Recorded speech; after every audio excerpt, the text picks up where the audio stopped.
My name is Rosemary Dalton, and at 73, I believe there were very few things left in life that could truly shock me. I was wrong.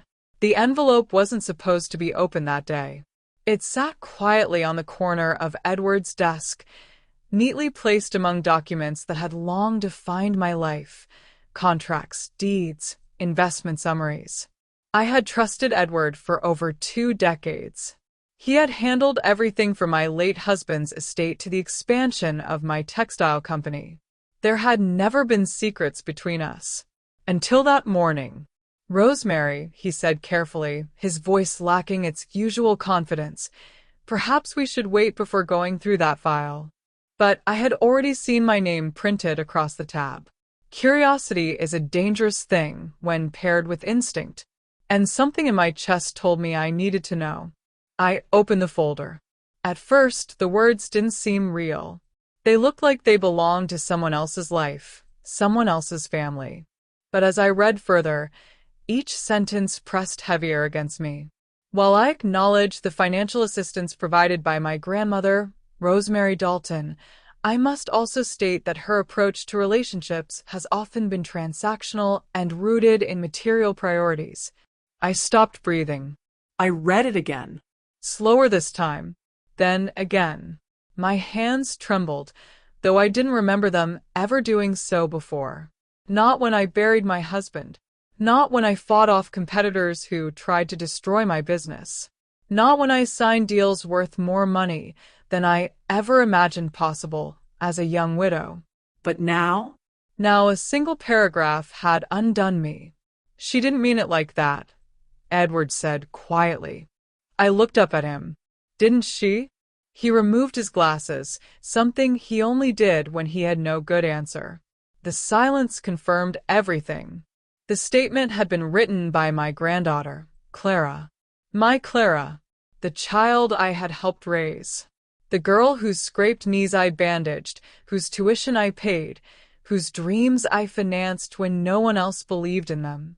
And now, in a legal document tied to my estate, I was reduced to a materialistic influence. It didn't make sense. Clara had called me just 2 days ago. "Love you, Grandma," she had said so easily, so naturally. How could someone speak love so fluently and write something so cold? The drive home felt longer than usual, though I took the same familiar roads I had driven for years.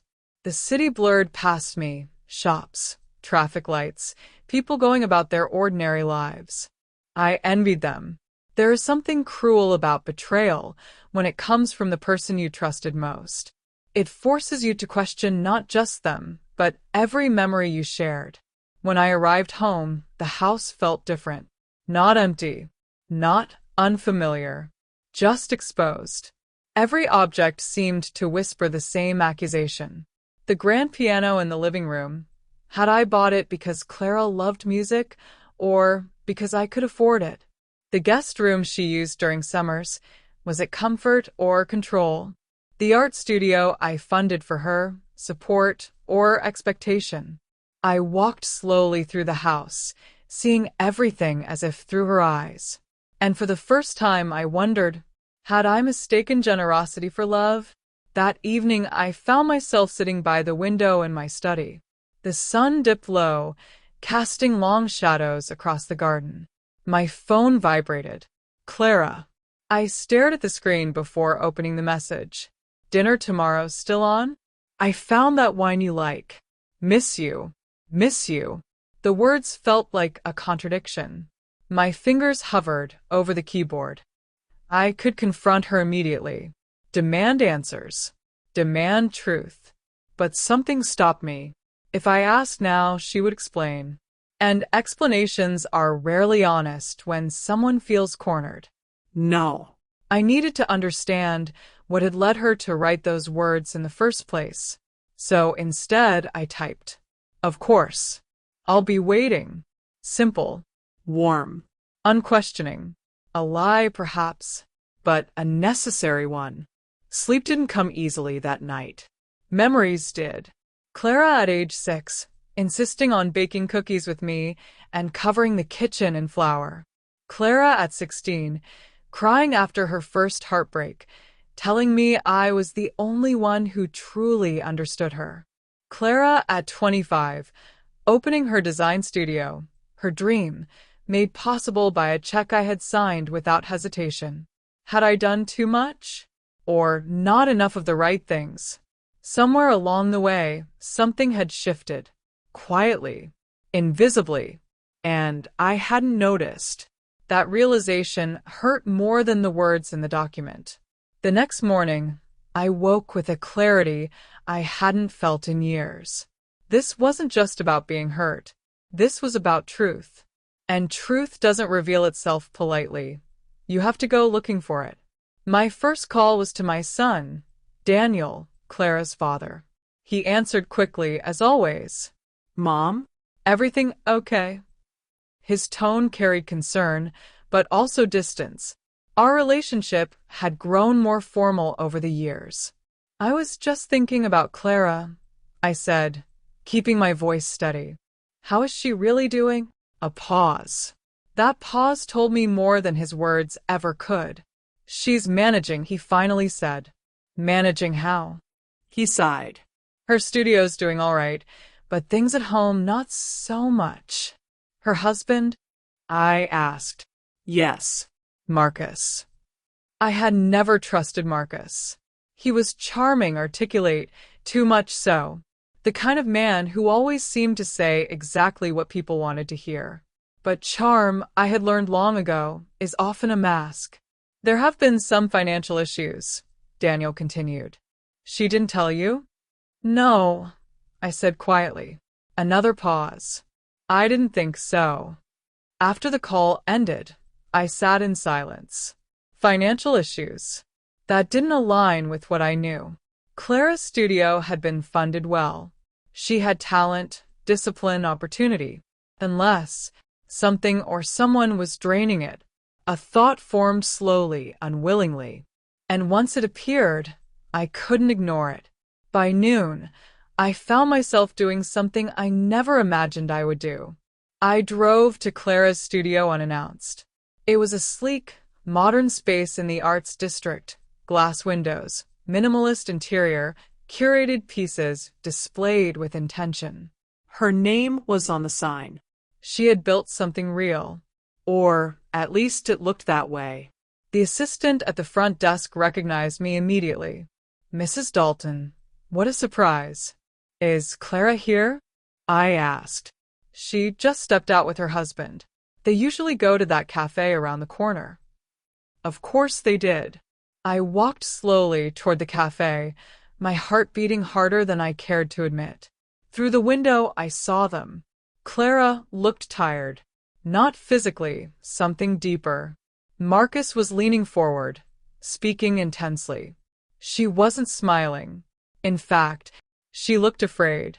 Not dramatically, not obviously, but enough that I noticed. Enough that I couldn't ignore it. I didn't go inside. I just stood there, watching. And for the first time, I realized something terrifying. The story I thought I knew about my granddaughter wasn't the real story at all. The image of Clara sitting across from Marcus refused to leave my mind. It wasn't just what I had seen, it was what I had felt. There was a tension in her posture, a hesitation in her movements. The Clara I knew had always been expressive, quick to laugh, quick to speak her mind. But the woman in that cafe, she measured her reactions, as if every word carried consequences. That was not confidence. That was caution. And caution in a marriage is rarely a good sign. I didn't go home right away.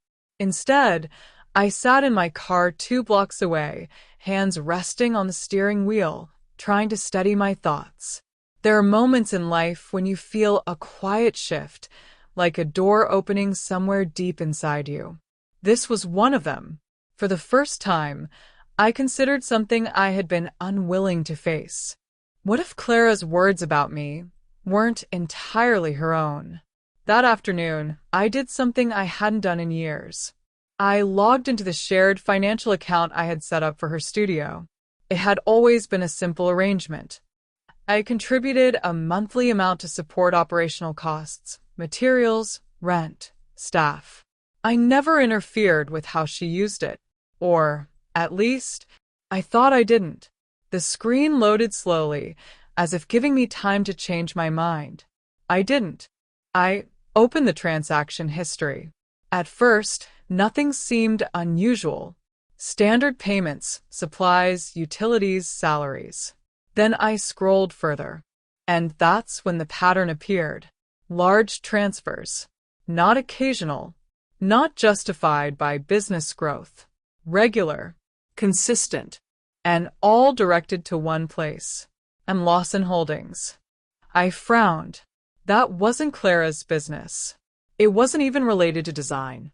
I clicked into the details. More transfers. Different dates. Similar amounts. And then another name surfaced. Lawson Development Group. Marcus. My stomach tightened. I leaned back in my chair, staring at the screen. The numbers weren't small. They were significant. Enough to strain any business, even a successful one. And suddenly, Daniel's words echoed in my mind. There have been some financial issues. Of course there had. Because Clara wasn't just running a studio. She was funding something else. Or rather, someone else. I closed the laptop slowly. The room felt quieter than before, as if the house itself understood what I had just uncovered. For years, I believed I had been helping Clara build her future. But what if, unknowingly, I had been helping someone else take it from her? That evening, I called Eleanor. If there was one person who could tell me the truth without softening it, it was her. We had been friends for over 40 years, long enough to know each other's flaws as well as strengths. I need your perspective, I said as soon as she answered. That already sounds serious, she replied. What's happened? So I told her. Everything. The document. The cafe. The transactions. She didn't interrupt. Didn't react. She just listened. When I finished, there was a brief silence. Then she said something I wasn't expecting. You've always solved problems with money, Rosemary. I closed my eyes. I thought I was helping. I know you did, she said gently, but help can feel like control when it's constant. That's not what this is about, I insisted, though my voice lacked certainty. No, she agreed. It's not. This is about someone else recognizing that pattern and using it. I opened my eyes. What do you mean? Marcus, she said simply. Men like that are very observant. They look for leverage. And you, my dear, unknowingly gave him the perfect one. I didn't like the way that sounded. Are you saying he's manipulating her? I'm saying, Eleanor replied carefully, that Clara may not even realize how much of her thinking is being influenced. After we hung up, I sat in silence again. Everything was beginning to connect. The document, the language in it, the financial strain, Marcus's presence. But there was still something missing. One final piece. The next morning, I made a call I had been avoiding. Clara's mother, Lydia. Our relationship had always been polite, but distant. The divorce from Daniel had created lines that were never fully erased. Still, she was part of Clara's life. And right now, I needed truth more than comfort. Rosemary, she said, clearly surprised. Is everything all right? I hope so, I replied. But I'm not certain. I didn't tell her everything. Just enough. Has Clara ever said anything about feeling pressured by me? I asked. There was a long pause. Long enough to make my chest tighten. Not directly, Lydia said slowly. But Marcus has mentioned it. Several times. My grip tightened on the phone. What exactly did he say? That Clara feels like she can never make her own decisions, Lydia replied. That your financial involvement makes her feel obligated. Obligated, I repeated. Yes. Like she's living a life that isn't entirely hers. The words hit harder than I expected, because part of me understood them. After the call ended, I sat by the window again. The same chair, the same view, but nothing felt the same. For years, I believed I was giving Clara freedom, opportunities, security. But what if she experienced it differently? What if every check I wrote carried an invisible weight, an expectation I never voiced, but she still felt? And what if Marcus had taken that feeling and turned it into something darker? Sunday dinner was approaching, and for the first time in my life, I didn't feel in control of what was coming. I had built companies, negotiated contracts, faced down men who underestimated me. But this was different, because this wasn't business. This was family, and family doesn't follow rules. That evening, I walked through my house again, but this time, I didn't see possessions. I saw decisions. Every object told a story, not of wealth, but of intention. And I began to wonder, had I been listening to myself all these years, or had I forgotten to listen to her? I stopped in front of a photograph. Clara and I. At her studio opening, we were both smiling. Proud. Happy. Or at least, I thought we were. Now I looked closer. At her eyes. At the way her smile didn't quite reach them. Had that always been there? Or was I only seeing it now? The truth was close. I could feel it, just beneath the surface, waiting. And on Sunday, I would finally uncover it. But one thing was already clear. This wasn't just about a hurtful sentence in a document. This was about something much deeper, something that had been growing quietly, invisibly, right in front of me. And I had missed it. Sunday arrived colder than expected. Not in temperature alone, but in the way the air seemed to press against the windows, as if the house itself understood that something inevitable was about to unfold. I had hosted hundreds of dinners in that dining room, celebrations, reconciliations, quiet family evenings, but never one that felt like a turning point. That morning, I moved through my routine with unusual precision, preparing everything exactly as Clara liked it. Roast duck with orange glaze, the same recipe she used to request as a child, fresh bread, and the pear tart she once claimed was better than anything in restaurants. It wasn't just about food, it was about memory, about reminding both of us of something real beneath everything that had gone wrong. By the time the clock struck 6, I was standing near the door, smoothing invisible creases from my sleeves. When the bell rang, I didn't hesitate. Clara stood there, offering me a soft smile that didn't quite hide her exhaustion. Marcus was just behind her, composed as always, carrying a bottle of wine like a prop in a well-rehearsed performance. "Rosemary," he said warmly, as if nothing in the world had ever been out of place between us. I stepped aside and welcomed them in, observing more than speaking. It's remarkable what you notice when you stop assuming everything is fine. Clara's shoulders were tense.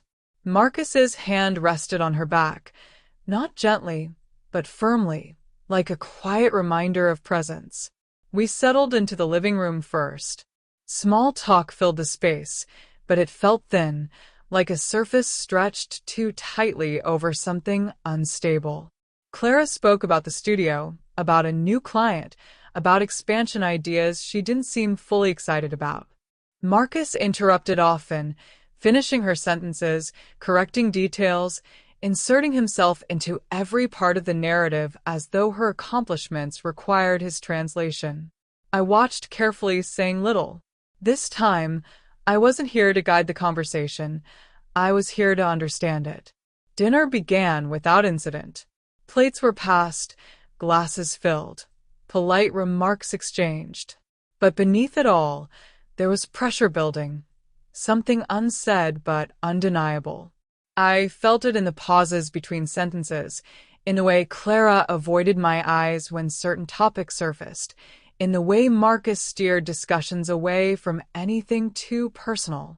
And finally, I realized something simple. If I didn't ask the question now, I never would.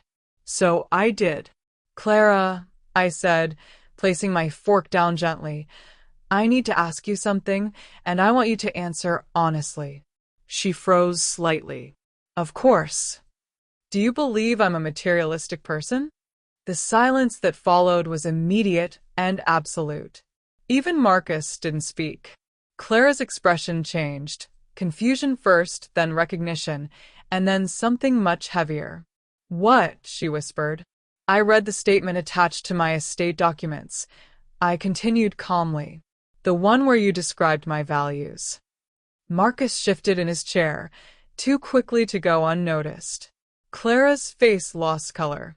I didn't mean. What did you mean? I asked, not harshly, but firmly enough that she couldn't escape the question. Marcus leaned forward slightly, his voice smooth. I think there's been a misunderstanding. That document was part of a broader discussion about family dynamics. It wasn't meant to be taken personally. It felt personal, I replied, meeting his gaze directly. Especially considering whose words were written. Clara looked between us, clearly overwhelmed. I didn't write it like that, she said finally.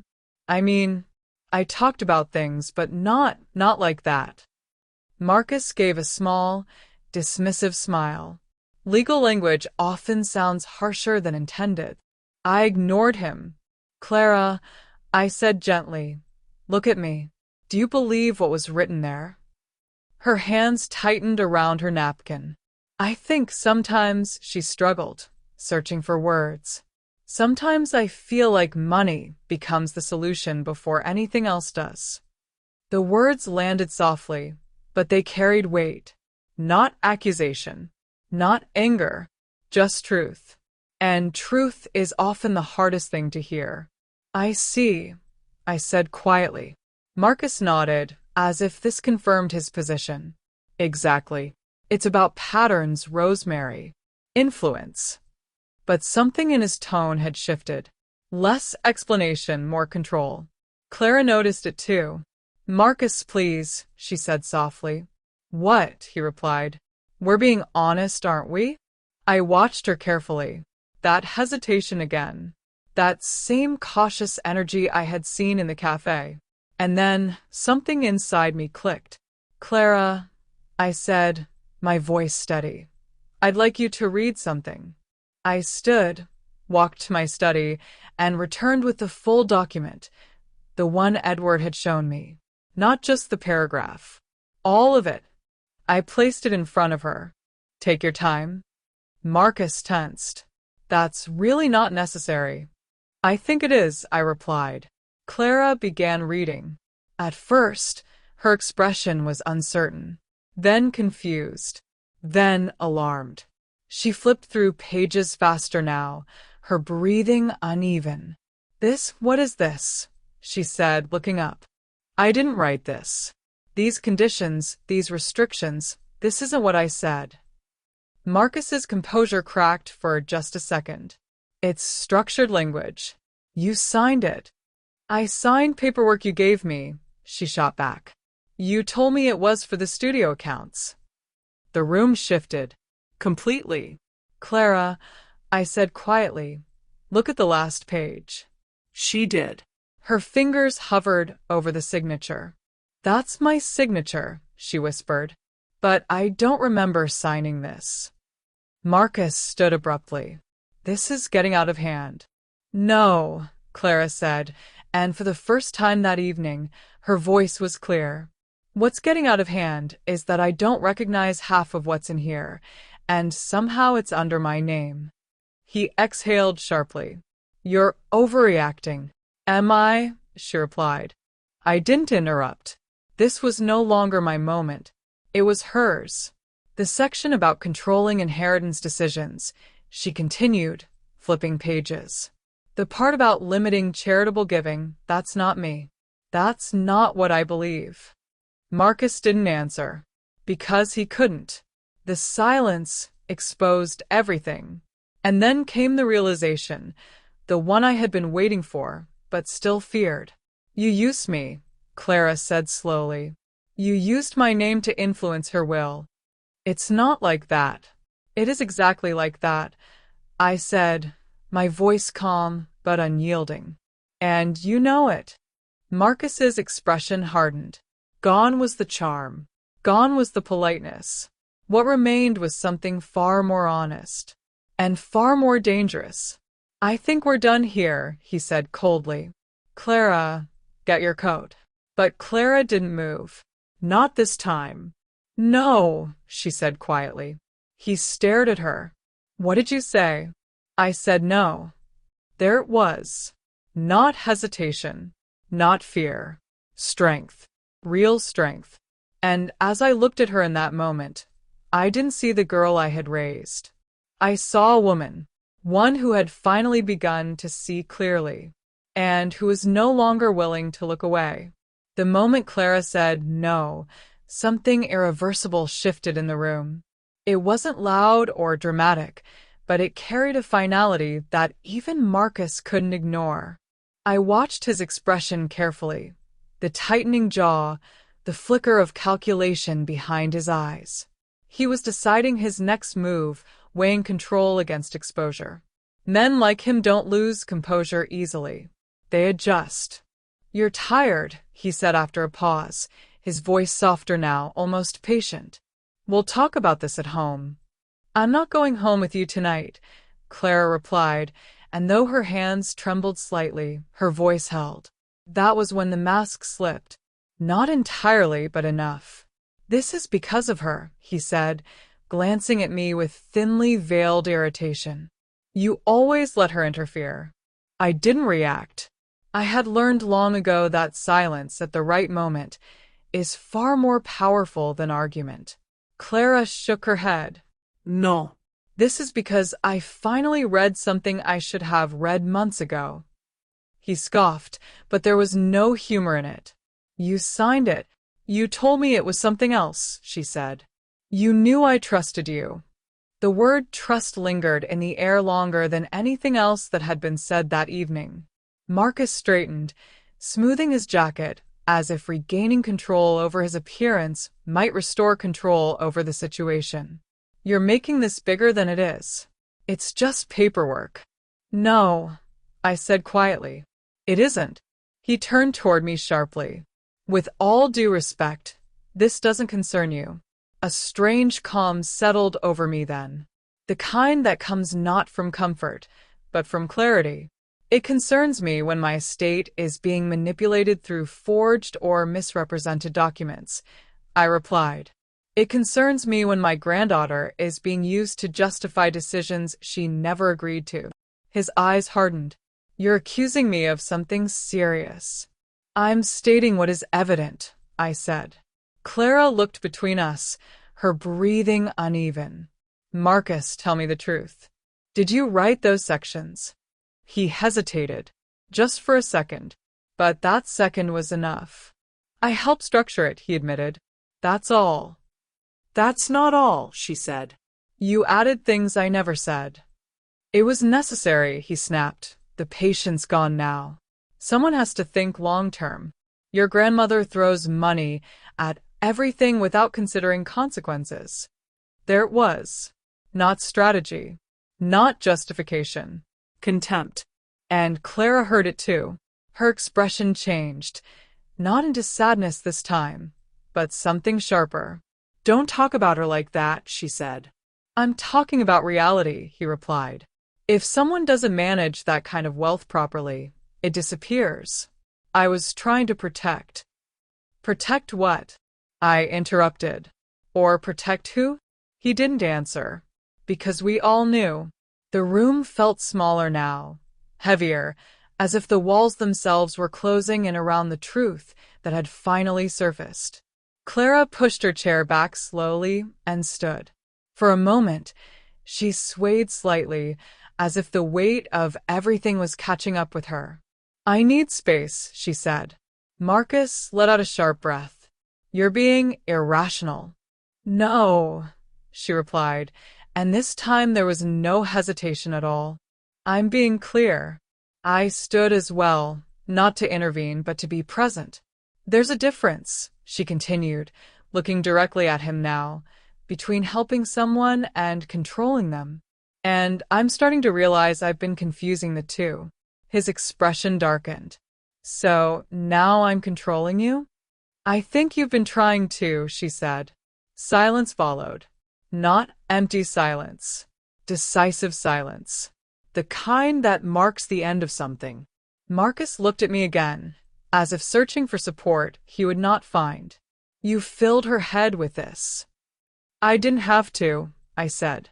You did that yourself. For a brief moment, I thought he might argue further. But instead, he stepped back, his posture stiff, his movements deliberate. This isn't over, he said finally. No, Clara replied. It isn't, but it's not continuing like this either. He held her gaze for a few seconds longer, then turned and walked toward the door. This time, there was no attempt at charm, no polite farewell, just the sound of the door closing behind him, final, solid, undeniable. And then, silence. Real silence. The kind that feels unfamiliar after too much tension. Clara stood still for a moment, as if unsure what to do now that the pressure was gone. Then, slowly, her shoulders dropped. The tension that had defined her all evening began to fade, replaced by something fragile, but real. Relief. And then, just as quickly, she broke. Tears came without warning, overwhelming and unrestrained. I moved to her immediately, not speaking, just placing a hand on her shoulder, grounding her in something steady. I'm so sorry, she whispered through uneven breaths. I didn't know. I didn't see it. You weren't supposed to, I said gently. That's how manipulation works. She shook her head. I should have questioned things. I should have read everything more carefully. Trust isn't a mistake, I replied. It's something people earn and sometimes misuse. We sat down together, the remains of dinner forgotten around us. Time seemed to slow, stretching in a way that allowed everything to settle, piece by piece. After a while, she spoke again, quieter now. The money, he said it was temporary, just until his project started bringing returns. I didn't think it would become this. I know, I said. I didn't want to tell you, she continued, because I thought you'd think I was irresponsible. That hurt. Not because it was unfair, but because it wasn't. I may have given you that impression, I admitted, without meaning to. She looked at me, surprised. I've always tried to fix things quickly, I went on, to remove obstacles before they became problems. But in doing that, I may have taken away your space to figure things out on your own. Clara wiped her eyes. I never thought you didn't believe in me. I just felt like I had to live up to everything you'd already built. And I never realized that felt like pressure, I said. There it was. Not blame. Not guilt. Understanding. And it changed everything. We sat there for a long time after that, not rushing the conversation, not forcing solutions. Just talking, honestly, openly, without the usual layers we had both unknowingly built over the years. At some point, she leaned her head against my shoulder, just like she used to as a child. I don't want to go back there tonight, she said softly. Then don't, I replied. You can stay here as long as you need. She nodded, and for the first time since I had opened that document days ago, I felt something I hadn't expected to feel again so soon. Not certainty, but peace. Because the truth, no matter how painful, had done what it always does in the end. It had cleared the way forward. 6 months passed more quickly than I expected, though not without their weight. Time, I've learned, doesn't simply heal, it reveals. It strips away illusions, clarifies what matters, and quietly reshapes the people we thought we already understood. Spring arrived gradually, softening the sharp edges of winter, and with it came a sense of renewal I hadn't felt in years. Not the kind that comes from success or achievement, but something quieter, something earned. Clara had not returned to that house. What began as just a few days under my roof became weeks, then a deliberate decision. She filed for divorce sooner than I anticipated, but not impulsively. Carefully. Thoughtfully. The same woman who once avoided conflict now faced it head-on, supported not by my money, but by her own clarity. The legal process moved faster than expected, helped in no small part by the evidence Edward gathered, documents, transfers, inconsistencies that painted a picture Marcus could no longer deny. It turned out the forged statement tied to my estate was only one piece of a much larger pattern. There had been other manipulations, other quiet redirections of funds, other decisions made in Clara's name without her full understanding. Seeing it laid out so plainly was unsettling, but necessary. And yet, the most important changes didn't happen in courtrooms or offices. They happened in small, ordinary moments. Mornings in the kitchen, where Clara relearned how to sit in silence, without tension. Evenings on the porch, where conversations unfolded without hesitation or fear of being corrected. I began to notice something I hadn't seen in her for a long time: ease. Not perfection, not certainty, just ease. The kind that comes when a person is no longer being quietly shaped by someone else's expectations. Her studio changed too. Not dramatically from the outside, clients still came, projects still moved forward, but internally everything was different. She restructured her finances, closed accounts she no longer trusted, and for the first time, reviewed every decision herself. I offered help more than once. It was instinctive, almost automatic. But each time, I caught myself before going too far. And each time she noticed. "I'll ask if I need it," she said once, not defensively but firmly. And I believed her, because this time it wasn't about refusing support. It was about choosing it. There's a difference. I was learning that just as much as she was. One afternoon, as we sat in the garden arranging new plants, Clara brought up something unexpected. "I've been thinking about starting a program," she said, brushing soil from her hands. "For young artists who don't have access to formal training. Not just art, but business too. How to actually survive doing what they love." I looked at her, genuinely curious. "And how do you plan to build it?" She smiled slightly. Piece by piece. "I already applied for a small grant through the local arts council, and a few artists I work with are willing to volunteer their time." I felt it then, that familiar impulse. The urge to say, "I can fund it. I can make this easier." But I didn't. Instead, I asked, "What would you need from me?" She paused, considering the question more seriously than I expected.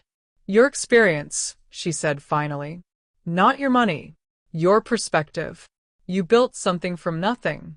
I want to understand how you made decisions when things weren't guaranteed." For a moment, I couldn't speak, because in all the years I had spent providing for my family, no one had ever asked me for that. Not what I had, but what I had learned. "I would be honored," I said quietly, and I meant it more than anything I had ever offered before. That evening, after she left, I went to my study and opened a drawer I hadn't touched in years. Inside was an old leather folder, worn, soft at the edges, filled with papers that no longer held financial value, but something far more important. My first business plan, handwritten, messy, full of crossed-out numbers and uncertain projections. I had written it at 28, sitting at a small kitchen table with more determination than knowledge. No guarantees. No safety net, just necessity and belief. I held it in my hands for a long time before closing the drawer again. Not yet, I thought. But soon. Weeks later, I found the right moment. Clara was sitting in the living room, reviewing notes for her new program, her focus intense but calm. I placed the folder in front of her without explanation. "What's this?" she asked. "Open it." She did. And as she read, I watched her expression shift. First curiosity, then surprise, then something deeper. "I didn't know it started like this," she said softly. "It always starts like that," I replied. "People just don't talk about it once it succeeds." She traced the edges of the paper carefully, as if understanding that what she held wasn't just a document. It was a beginning. "I want you to keep it," I said. Her head lifted immediately. "I can't take this." "You can," I said, "because this is the only inheritance that actually matters." She looked at me, searching for something behind the words. "Not the money," I continued. "Not the properties, not the accounts. Those things can help, but they can also confuse. What matters is knowing you can build something yourself, that you can stand on your own decisions." Her eyes softened. "I think I'm starting to understand that," she said. "I think you are too." Later that same week, I met with Edward again. We reviewed my will, carefully, thoroughly, differently than before. Not as a distribution of assets, but as a reflection of values. We removed unnecessary complexity, eliminated structures that felt controlling, and focused instead on flexibility, on trust. Because I had realized something simple but important. You cannot control people into becoming who they are meant to be, and you cannot protect them from every mistake without taking away their ability to grow. When I left his office, I felt lighter than I had in years. Not because I had less responsibility, but because I finally understood what that responsibility actually was. That evening, I sat alone in the garden, watching the sky shift from gold to soft violet as the sun disappeared behind the trees. The air was warm, carrying the quiet sounds of a neighborhood settling into night. For the first time in a long while, I wasn't thinking about numbers, plans, or outcomes. I was thinking about legacy. For most of my life, I believed legacy was something you left behind. Something measurable, documented, counted. But I was wrong. Legacy isn't what you leave behind. It's what you leave within the people who continue after you. It's the conversations you finally have, the truths you're willing to face, the strength you help someone recognize in themselves. Clara wasn't defined by what I had given her financially. She was defined by what she chose to become once she understood herself. And, in the end, that mattered more than anything I could have written into a will. Some inheritances are far too valuable to ever be listed on paper.